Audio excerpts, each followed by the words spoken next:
राधे राधे। जय श्री कृष्ण भक्तों, राधा माधव चैनल में आपका स्वागत है। भक्तों, आपको मेरा वीडियो पसंद आता हो तो जरूर सब्सक्राइब, लाइक और कमेंट्स करें। साथ ही बेल आइकन दबा दें ताकि समय समय पर आपको मेरे वीडियो की नोटिफिकेशन मिलती रहे। आइए हम सब कार्तिक महात्म्य की पावन कथा अध्याय 11 श्रवण करते हैं। एक दिन देवर्षि नारद जी ने श्री वेद व्यास जी से पूछा, हे व्यास जी, ब्रह्मचारी, गृहस्थ, वानप्रस्थी और सन्यासी, इन चारों आश्रमों में गृहस्थाश्रम को ही क्यों सर्वश्रेष्ठ माना गया है? इस बारे में जानने की मेरी प्रबल इच्छा है। तब व्यास जी ने कहा, हे नारद, जैसे समस्त नदियां समुद्र में जाकर आश्रय पाती है और सभी जीव माता का आश्रय पाकर जीवित रहते हैं, उसी प्रकार भिक्षुक, ब्रह्मचारी, सन्यासी, विद्यार्थी, गुरु पूजक तथा यात्री ये 6 जीविका रहित होने पर भी गृहस्थों का ही आश्रय पाते हैं। ध्यान से सुनो, इस संबंध में मैं तुम्हें एक पुरातन इतिहास सुनाता हूँ। प्राचीन काल में उत्तानपाद राजा का उत्तम नाम का पुत्र अत्यंत बलवान तथा मदिरा पीने वाला था। राजा रानी दोनों स्नेह पूर्वक रहते थे। एक दिन राजा ने वेश्या का नृत्य देखते हुए मदिरा पान किया, साथ ही अपनी स्त्री से भी मदिरा पीने की आग्रह किया, परंतु रानी ने उसका कहना नहीं माना। तब राजा ने क्रोधित होकर अपने सेवकों को निर्जन वन में रानी को छोड़ाने की आज्ञा दी। अनुचरों ने राजा की आज्ञा का पालन किया। इसके पश्चात राजा ने दूसरा विवाह नहीं किया। रानी के वियोग को सहन करते हुए राजा प्रजा का पुत्र के समान पालन करने लगा। एक दिन एक ब्राह्मण ने राजा उत्तानपाद के समीप आकर निवेदन किया, हे राजन, मेरी स्त्री का किसी ने अपहरण कर लिया है, इस कारण मैं अत्यंत दुखी हूँ। आप मेरी पत्नी को तलाश करवाकर मुझे वापस दिलाने की व्यवस्था करें। राजा ने कहा, हे महाराज, मुझे नहीं मालूम कि आपकी स्त्री को कौन, किधर और कहाँ ले गया है। इस स्थिति में उसे ढूंढकर कहां से ला सकता हूँ? यह सुनकर ब्राह्मण बोला, राजन, छठा भाग कर के रूप में प्राप्त करने के कारण आप प्रजा के रक्षक है। मेरी स्त्री अपने घर में सो रही थी, वहां से उसे कोई हर कर ले गया है। अतः आपका कर्तव्य है कि आप उसे कहीं से भी ढूंढ कर लाएं।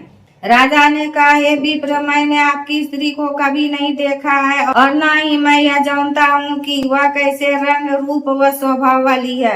तब मैं उसे कैसे खोज सकता हूँ? यह सुनकर ब्राह्मण बोला, यद्यपि वह कर्कश स्वभाव की, कठोर वचन बोलने वाली, काले रंग की और कुरूपा है, तथापि मैं उसकी निंदा नहीं करता, क्योंकि वह मेरी पत्नी अर्थात अर्धांगिनी है। यह सुनकर राजा ने कहा, जब तुम्हारी स्त्री ऐसी कुरूपा और क्रूर स्वभाव की है, तब तुम उसे प्राप्त करके क्या करोगे?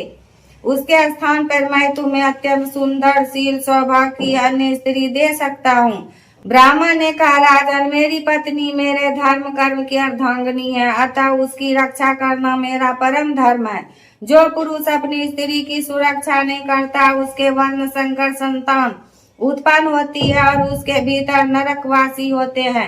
वेश्यागामी पुरुष का कल्याण कभी नहीं हो सकता। और जो मनुष्य ऋतु काल के पश्चात अपनी स्त्री से सहवास नहीं करता, उसके पिता 1 मास तक उसके रुधिर में तैरते हैं।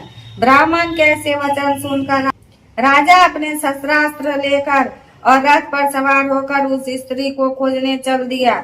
कुछ दूर जाकर उसने एक आश्रम देखा जिसमें एक महान तपस्वी कुशा के आसन पर विराजमान थे। राजा के आश्रम में आया देखकर भी ऋषि ने उसका कोई आदर सत्कार नहीं किया। ऋषि कहने लगे, मैं जानता हूँ कि तुम राजा उत्तानपाद के पुत्र हो, मगर यहाँ किस कारण आए हो? राजा ने कहा, हे मुने, एक ब्राह्मण के घर से कोई उसकी स्त्री को हर कर ले गया है। मैं उसी की खोज में इधर आया हूँ, मगर न तो आपने मुझे अर्घ्य दिया और न ही किसी प्रकार आदर सत्कार किया। इसका क्या कारण है? ऋषि ने उत्तर दिया, हे राजन, तुम अर्घ्य योग होते हुए भी इस समय उसके पात्र नहीं हो, क्योंकि तुमने अपनी निरपराध स्त्री का वन में त्याग किया है। जहाँ स्त्री का यह धर्म है कि वह तन मन से पति की सेवा करे तथा उसकी आज्ञाकारी रहे, वही पति का भी यह धर्म है कि वह अपनी पत्नी का यथोचित सम्मान करे। जिस घर में स्त्रियों का मान होता है वहाँ पर देवताओं का वास होता है। इसके विपरीत जहाँ स्त्रियों का निराधार होता है वहाँ सुख शांति कभी नहीं रह सकती। इतना सुनकर राजा अत्यंत लज्जित होकर पूछने लगा, भगवान आप भूत भविष्य और वर्तमान तीनों कालों को जानने वाले हैं, अतः कृपा करके बताइए कि ब्राह्मण की स्त्री को हर कर कौन, क्यों और कहाँ ले गया है। तब ऋषि ने ध्यान धर कर कहा, राजन अदिति का पुत्र बलाक नामक राक्षस उस ब्राह्मणी को हर कर उत्पलावर्त वन में ले गया है। तुम उसको ढूंढकर ब्राह्मण का संयोग कराओ। यह सुनकर राजा मुनि को प्रणाम करके अपने रथ पर सवार होकर उत्पलावर्त वन में जा पहुंचा। वहां जाकर राजा ने देखा कि एक स्त्री बेल व फल खा रही है। ब्राह्मण ने जैसा बताया था वैसा ही रंग रूप देखकर राजा ने उसे पहचान लिया और कहा, हे कल्याणी तुम कौन हो और इस वन में क्यों आई हो। तब ब्राह्मणी बोली, मैं अतिरात्र की पुत्री तथा बिलास पुत्र की स्त्री हूँ। मैं अपने घर में सो रही थी कि बलाक नामक राक्षस अपहरण करके मुझे यहाँ ले आया है। यहाँ लाने के बाद उसने ना तो मुझे किसी प्रकार का कष्ट दिया और न मेरा सतीत्व नष्ट करने का प्रयत्न किया है। इतना होने पर भी अपने पति के वियोग के कारण मैं अत्यंत दुखी हूँ। राजा ने पूछा, हे ब्राह्मणी वह राक्षस कहाँ गया है। तब ब्राह्मणी ने बताया कि वह इस वन के अमुक स्थान पर गया है।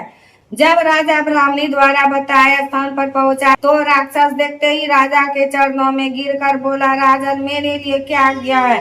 तब राजा ने कहा, अरे निशाचर तू ब्राह्मणी को हर कर क्यों लाया है। यदि तू इसके साथ विवाह करना चाहता है तो यह अत्यंत कुरूपा है और यदि तेरी खाने की इच्छा हो तो वैसा कह। तब राक्षस कहने लगा, राजन मेरे घर में अनेक रूपवती अप्सराएं हैं, उनके अतिरिक्त मैंने कभी किसी स्त्री से भोग की इच्छा नहीं की और न मैं मांस भक्षण करता हूँ। मैं तो पूर्व जन्म के पापों का प्रायश्चित कर रहा हूँ। इस ब्राह्मणी का पति राक्षसों को मारने का मंत्र जानता है। जब हम यज्ञ का अन्न ग्रहण करने के लिए जाते हैं तो वह हमको भगा देता है, क्योंकि यज्ञों का आचार्य वही बनता था। इसी कारण उस ब्राह्मण को दुखी करने के लिए मैं उसकी स्त्री को हर लाया हूँ। शास्त्रों के नियमानुसार स्त्री के बिना पुरुष को धार्मिक कर्म करने का अधिकार नहीं है, अतः अब वह यज्ञों में आचार्य नहीं बनता। राक्षस के ये वचन सुनकर राजा ने विचार किया कि यह भी परोक्ष रूप से मेरी ही निंदा कर रहा है। मुनि ने भी स्त्री का त्याग करने के कारण मुझे अर्घ्य योग नहीं माना है। तभी राजा को विचार मग्न देखकर राक्षस कहने लगा, हे राजन मैं आपकी प्रत्येक आज्ञा का पालन करूंगा, आप आज्ञा दीजिए। इतना कहकर वह हाथ जोड़कर खड़ा हो गया। राजा ने कहा, हे निशाचर तुम इस ब्राह्मणी को इसके घर पहुंचा दो और उसके बाद जब भी मैं याद करूं तुम मेरे पास आ जाना। इतना सुनते ही वह राक्षस ब्राह्मणी को लेकर उसके घर छोड़ने चले गया। इसके बाद राजा विचारने लगा कि मैंने अपनी निर्दोष पत्नी को घर से निकाला है, अतः मैं अब कौन सा ऐसा पुण्य कर्म करूं जिससे इस पाप से निवृत्ति हो। तब राजा ने पुनः उन्हीं मुनि के पास जाकर उनसे उपाय पूछा। मुनि ने कहा, हे राजन पुरुष के लिए स्त्री धर्म अर्थ काम और मोक्ष सभी कुछ देने वाली है। इतना ही नहीं, स्त्री के बिना इस लोक तथा परलोक कहीं पर भी सुख की प्राप्ति नहीं हो सकती। स्त्री चाहे कैसी भी हो, कुरूपा मूर्ख रोगी दरिद्री या खोटे स्वभाव वाली क्यों न हो, पुरुष को उसका सम्मान करना ही चाहिए। पश्चाताप करते हुए राजा ने कहा, हे मुनि मैंने अपनी निर्दोष पतिव्रता स्त्री को त्याग दिया, अतः अब मैं क्या करूं।